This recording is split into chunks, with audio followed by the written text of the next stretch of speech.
Readers of Every Word, and welcome to Every Word 365. I'm your host, Christina Madsen. Today we're reading John 1 through 2. Welcome to John. Please keep in mind that the NLT version that we're reading is made for an easier reading experience, and therefore some verses that you might know well, like John 3:16, do sound a little different. As for the gospel itself, here is some more information from Got Questions regarding the author. John 21:20 through 24 describes the author of the Gospel of John as the disciple whom Jesus loved, and for both historical and internal reasons, this is understood to be John the Apostle, one of the sons of Zebedee.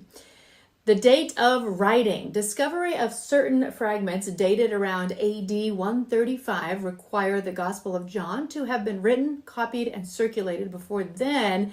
And while some think it was written before Jerusalem was destroyed, which was in AD 70, AD 85 through 90 is a more accepted time frame for when the Gospel of John was written.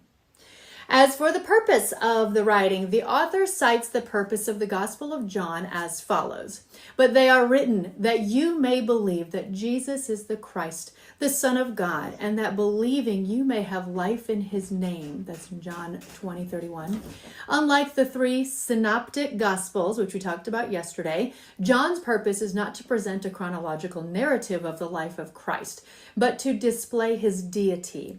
John sought to strengthen the faith of second-generation believers and bring about faith in others, but he also sought to correct a false teaching that was spreading in the first century. John emphasized Jesus Christ as the Son of God and fully man, contrary to a false doctrine that taught the Christ Spirit came upon the human Jesus at his baptism and left him at the crucifixion.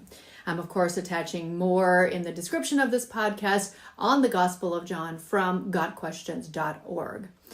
And here is a verse that really did catch my eye. But Jesus didn't trust them because he knew all about people.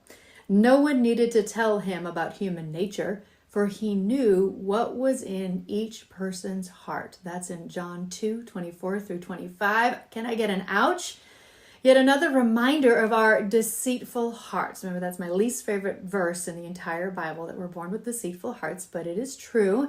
I know that might sound harsh, but I'm guessing that if more of us realized and prayed for our sinful natures, there might be less sin in this world today. Can I get an amen? Tomorrow is John 3 through 5. Happy reading.